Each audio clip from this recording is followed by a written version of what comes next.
What's going on, everybody? How you doing? It's Blake Bowman here with GuerrillaZen Fitness, and today we're going to be showing you the top 10 glute strengthening exercises that you can do with just your body weight.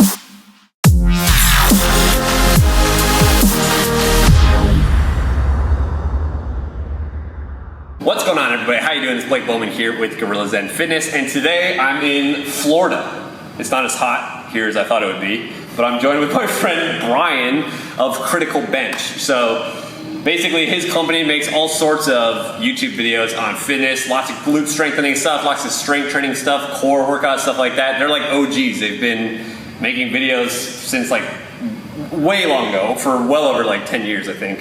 I've been watching them since 2010, so great resource. Check them out if you want to, get a little bit of a more diverse selection of, fitness videos to check out here on YouTube. But like I said, this is Brian. Brian's going to be teaching us 10 of the best, body weight exercises to strengthen the glutes. And if you've been watching my channel for a long time, you know how important the glutes are. They stabilize the hips, the lower back, and the knees. Most people are weak there. When you're weak in the glutes, it predisposes you to hip back and knee pain. It allows a lot of different postural distortions of the pelvis to start to develop.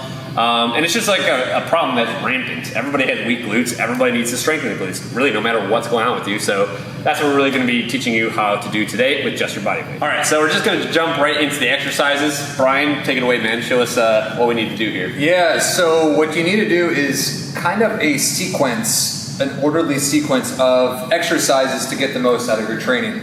I always, no matter who I'm working with or who I'm talking with, you have to activate the muscle before you start training it. So glutes, there's no exception for the glutes. I see this way too often. I look at all these programs. I consider myself a researcher and a scientist. I dissect other people's programs. I see where there's fallacies. I see where there's mistakes. And a lot of people, they neglect muscle activation. Probably the most important training aspect of any type of program. It's really like priming that mind-muscle connection, that neurological connection with the glutes before you do these big strengthening movements with a load. Right, and you can do this for all muscles of the body. The muscles, it's just sending feedback from the muscle to the brain back to the muscle, a stronger connection. No, there's no exception with the glutes. You've got to activate those glutes before you start training. So with that said, 3 exercises I'm going to walk you through. Very simple exercises to prime your glutes, wake them up, just get them perked up a little bit. Then you start going into your traditional strength exercises. The most simple exercise, and I just made a video about this on our channel, standing glute squeeze. I'm doing it right now. You probably don't even realize I'm doing it. I'm squeezing my cheeks. I'm puckering up. Literally, I'm puckering up. That's all I'm doing. Just tighten them. Do it sideways. Ready? Boom! Right there. So the main thing with glutes, your glute max, is hip extension. Right here, I'm in hip extension, squeezing my glutes. Yeah, I'm palpating with my hands. By the way, palpating is a great way to activate muscles. There's nerve endings all over. Your body responds well to when you touch. Squeeze the muscle with your hands, you give yourself some feedback and it helps you form that mind-muscle connection, helps you activate it. Yeah, so I'm just squeezing my cheeks with my muscles, but also with my hands. Doing this for 5-10 seconds. Relax, shake it out a little bit, reset, squeeze again. Slight hip extension, that's what the glute max is known for. That's what I always go to just to activate those glutes. The next one is a single leg partial squat hold. So it's pretty much going to start priming not just the glute max, but also your glute medius. That's an upper butt muscle right there. Your quads, get everything ready for movement. So I'm priming my muscles by doing this position right here. If you need to hold on to something, that's fine. Hold this for 5 to 10 seconds and then stand back up. You can extend that hip. You can palpate that glute again. Okay, this one you're not going to feel as much as the front or the standing glute squeeze. That's good because it hits those ankle stabilizers too. Yeah, and you might not know, but the ankles have a direct line of connection to the glutes, which also is a direct line right up the spine to the brain. So if you have a stronger foundation to start with, for your feet, your knees, your hips, all the way up, you're going to be in a much better position when you train. So that's my next one. My third one, again, these are activation exercises. You don't need to spend a lot of time on these, 5 to 10 seconds, a few reps. Now I go to the floor and do a prone glute squeeze. So I'm literally going face down, right here, squeezing the glutes. Now this one, I'm able to use a little bit of gravity and drive my hips into the floor, squeeze those glutes. Now I like this one better than the standing because I'm able to get a harder contraction of those glutes. I'm almost like, it's almost like an isometric floor thrust, if that makes sense. So I'm driving my hips into the floor, finding a little bit of resistance from the floor, and squeezing the glutes. And yeah, you can reach around, grab like this, and now my glutes are pretty much awake and ready for exercise. Yeah, so what we just did with all those activations is we excited those neurological pathways that connect your brain to the glutes. And that's just going to help you get more glute contraction and subsequently get more strength gains from the strengthening exercises that we're going to show you now. All right, so we're going to get into some of those first strengthening exercises that we wanted to show you here today. And these are just a couple different variations of a hip thruster. Okay, so Brian, why don't you just demonstrate the different variations and yeah. So this is your traditional hip thruster, elevated, whatever position you want to call it. So very simple, you're going to use this. I like the word that you used in our video, the fulcrum point. Yeah. You're getting your upper back firmly planted on the bench. This is your brace. Now I walk my feet out, knees are about 90 degrees. You can adjust your foot stance as it goes on. From this position, I'm going to come to a complete rest at the bottom. I'm going to get set, I'm going to tuck my chin in, and then all I'm going to do is raise my hips up parallel with the horizon or with the floor, still looking forward, relaxing down at the bottom. Now at the top, you want to maintain a neutral spine. If you need to make any like a little last minute adjustments, you can. Squeeze the glutes at the top. Right there is where you get the max contraction. Yep, the top of the motion, when your hips are in range extension, that's when you're going to feel the glutes working the most, and that's when you're at the top of this motion here. So really give the glutes a good squeeze at the top. That's when you should be feeling it the most. Yeah. Now, if you probably have seen other people, put a barbell on their lap, which is highly encouraged once you've mastered the bodyweight movement. Yep. You can load up the body. It's safe on the knees. It's safe on the back, but obviously progress towards. I like doing it with a dumbbell too. You can just like rest the dumbbell on your hips. Whoa. Just kind of hold it there. Yeah. Just like this. This is how you can, this is one way to, progress this movement, make it more challenging because now you're doing it with a load. You can put a kettlebell there. The important thing is that you get the movement pattern down before you start loading it up. Okay, so I definitely encourage you guys to start this just body weight and then progress into using a, weight load once it's become easy. Yeah, and then once you progress with the double leg, then I encourage a single leg. So, for unilateral training. Yep. Right here. Down. Now this one is a little more challenging, so you want to progress gingerly into this right there. Now you might be feeling, and I know you've talked about this all over your channel, the tight hip flexors.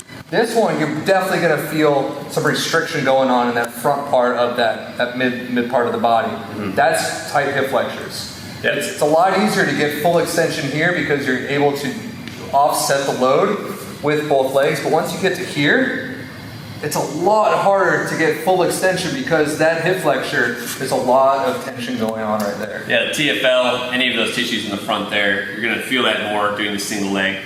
I definitely like single leg movements. As you guys know, if you've been watching my channel for a long time, unilateral movements are the best way to get rid of muscular imbalances, improve function.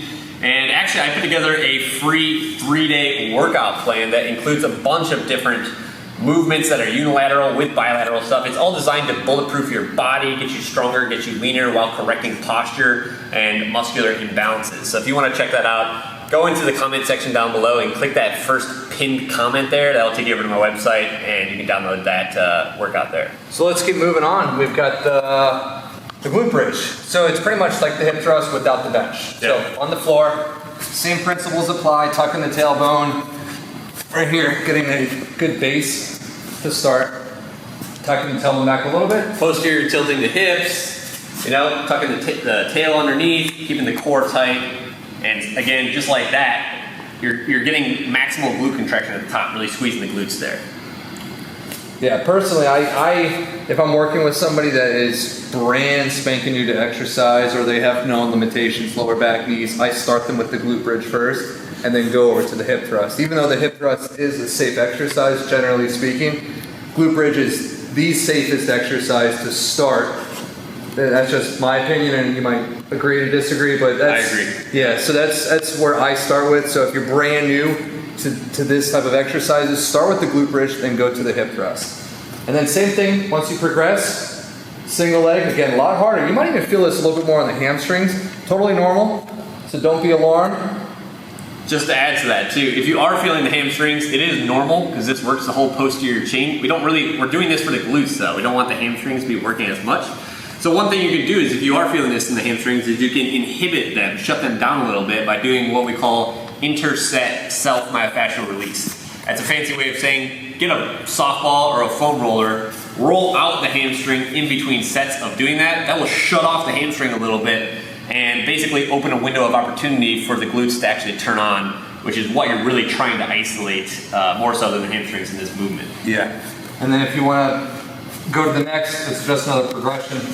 An elevated glute bridge. Right here. So you're able to get a greater range of motion. Yeah. Yeah, I really like this one because I feel like you can extend your hips more, which lends itself to getting more glute contraction that way. Okay, so you can straighten out your hips more basically when you're doing this, which, you know, as we've been discussing, your glutes are going to contract the most at end range hip extension. So the more you can extend your hips, the better it's going to be for, you know, being able to contract the glutes. All right, so we're coming back to the bench here. We're going to do some different squat kind of unilateral variations. Right, Brian, take it away, man. Here we go, Bulgarian split squat, split lunge, however you're taught. It's pretty much the same movement. So you're going to place the back leg or one leg behind you on the bench here. Now there's two schools of thought. You can either flex the foot or point the foot. I personally like to flex the foot right here because you're able to get down a little deeper. That's just my preference. Some people with different ankle mobility might say otherwise. Now, once you're in this position, go through the checklist. What is the top look down from the bottom? So chin tucked in, you're having a good forward lean, not excessive. You're not hunched over, you're not rounded. You're out far enough, and again, as always, you can make modifications or adjustments as the reps go on. And all you're doing is you're going down. You're not going forward, you're not leaning back. This is a vertical movement, but you have to make sure you're keeping a good forward lean from the hips. Yeah, I like how you added that part about the forward lean.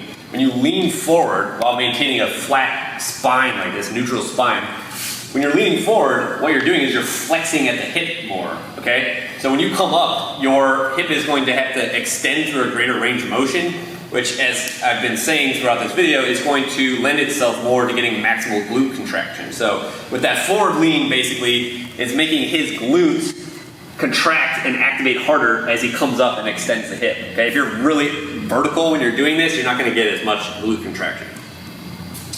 Yeah, this one's one of those slow and steady exercises. Maintain good balance. I like to do this barefoot. As you can see, we're barefoot here to really integrate proprioception with the feet. Yep. So great exercise. Start body weight, grab some dumbbells, and have fun doing this. Now the next exercise is very similar. It's a curtsy lunge. This is one of those exercises that you probably have seen, but you're like, I don't really know what they're doing. I don't know if it's for me. It's a good exercise, especially for that glute medius, that's your upper butt muscle. So think of a traditional lunge, backwards lunge, reverse lunge here. Now what we're doing to integrate, to get more of the glute medius, we're stepping back and out. So you step, this is your traditional reverse. Now the difference is here, right there. Yeah, I've never done this one before, actually, but I like it. It's a lateral movement, so. Yeah, that's where you get right there. That's where you hit that glute max, or the glute medius and the glute minimus. And then once you step up, once that knee shifts away or in and out of from the midline, that's when you start activating more of the abduction aspect of the glutes. Yeah, that's a great movement, man. You can feel that immediately in the glute medius just on 1 or 2 reps. Yeah, like obviously you do the same thing on the other side. Yep. Now, I will say that if you do have tender knees or a bum knee, this might be one of those exercises that you might just want to stay away from, or at least hold on to something stabilize yourself first, because there is, with most types of lunges, there is a little bit more knee stress, or stress placed on the knees. So just proceed slowly with that exercise. All right, so for these last couple exercises, these are all gonna be on the floor. Again, more body weight stuff. Take it away, Brian. Here we go. I call this the bent knee starfish. It's kind of a weird name, but it works, and it's gonna make sense once I start doing it. So you're gonna assume side plank position, knees at 90 degrees, everything in line from the head down to the knees. Now what I'm gonna do here is open up. Drive those hips up towards the ceiling, tuck your tailbone underneath you, and I'm already starting to cramp up. It's that good. Are you holding that isometric? Yeah. So you just get up, hold that position. And then you really just hold this. Yeah. Maintain good body position. And after a few seconds, both sides are gonna start locking up. Oh, yeah. In a good way, but this is one of those exercises that'll put you in your place. I use this as a finisher at the end of doing lunges, hip thrusts, and all that. This really just wipes the glutes. That's kind of fun. It wipes. It's not used the word wipe with glutes. Yeah. So, anyways, that's it right here. I mean, this isn't too bad, but once you get here, now this leg is in abduction. It's away from midline of the body. That's not bad.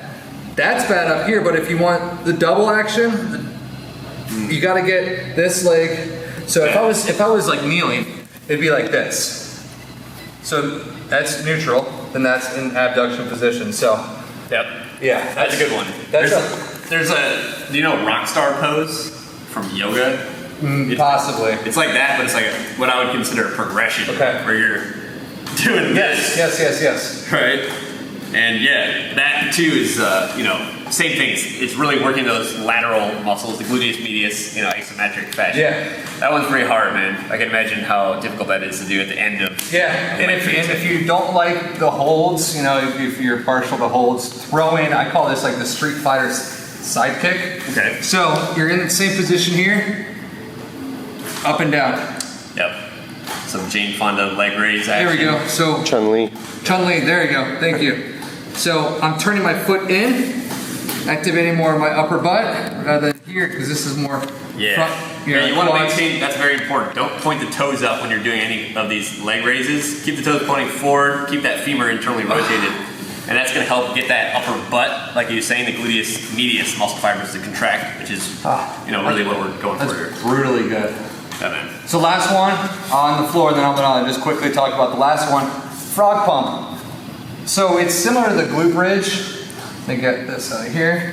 So you're gonna start in a butterfly, seated butterfly position, right here. Then you're slowly, sometimes I talk too fast.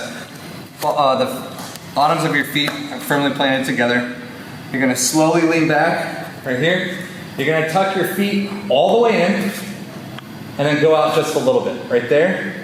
You're gonna open your knees up as wide as you can and back off a little bit. That's your starting position. I know it's kind of like a loose setup, but that's really the optimal position for your body. Take your elbows, drive them into the ground, tuck your chin, look straight forward, then pretty much pump the air. That's it. Yeah, it's like a hip thruster with externally rotated legs a little bit. Yep.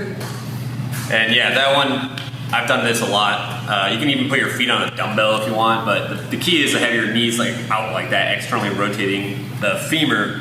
And yeah, that one's great. That's another one that you can add a load to. Yeah. And put a weight on your hips just to make it more challenging. That one is another finisher. That's why I have it towards the end of this list. High reps on this, 25, 50 reps.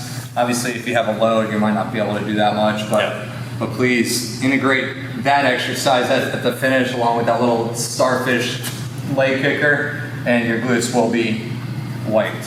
I did say it again. So the last exercise, I can show you it. It's just a bodyweight squat. I love the squat. I don't want to not include the squat or even the deadlift. They're great exercises. Yeah. Now they're not only glutes. They're quads, they're hamstrings, they're adductors, hips, everything, and they should always be included in a glute workout. So bodyweight squat, nothing new here, right there. But at the top, always you want to make sure you're squeezing those glutes hard, unless you're at a next to max load where you run the risk of spine injury if you tuck your tailbone underneath you. So that's a different topic for another day. Yeah, it is a good movement, especially with body weight. There's only so many things you can do to hit the glutes. This is definitely not as good of an exercise that will isolate the glutes compared to the other ones that we showed you. You're gonna get a lot of activation of your quads. You know, that's a big compound movement that activates a lot of things. But definitely good to have in the sequence, especially if you're just working with your body weight, you're traveling, you're in a hotel or something like that. Yeah. That's definitely another movement that we want to be utilizing to get the glutes working. And there really is, there's dozens of glute exercises, but these, if you stick to these, I want to say 9 plus the squat, you're going to get everything from the waist down targeted. I mean, you'll get some hamstrings, you'll get some adductors, but most importantly, you'll get those glutes. 100%, man. Thank you for watching today, guys. Really hope that you enjoyed this video. If you want to check out more Brian stuff, check out Critical Bench. They're here on YouTube, they're on Instagram. They're kind of all over the place. So just check them out, search them. Like I said, they have tons of stuff on strength training, core exercises, glute, lots more glute stuff. They make a lot of videos on that. So make sure to check them out. And also, if you really liked today, then make sure that you get my 3-day functional training split. This is a free 3-day workout plan that has a ton of unilateral exercises similar to the ones that we showed here today, built into a strength training plan that gets you stronger and leaner while bulletproofing your body. You'll take care of your muscle imbalances, your joint mobility, and your flexibility issues, and really just bulletproof your body, make it more resilient to injury while you're getting stronger. It's a great workout plan. There's a link to it in the description down below, and there's also a link to it pinned in the comment section, so make sure you check that out. If you're looking for another place to get that workout, you can click over here above my head. That'll take you over to my website where you can download it. If you haven't yet subscribed to the YouTube channel, click over that way somewhere. And if you want to see another video that's similar to this one, then check out this video over here. And that's pretty much it for today. We'll see you next time.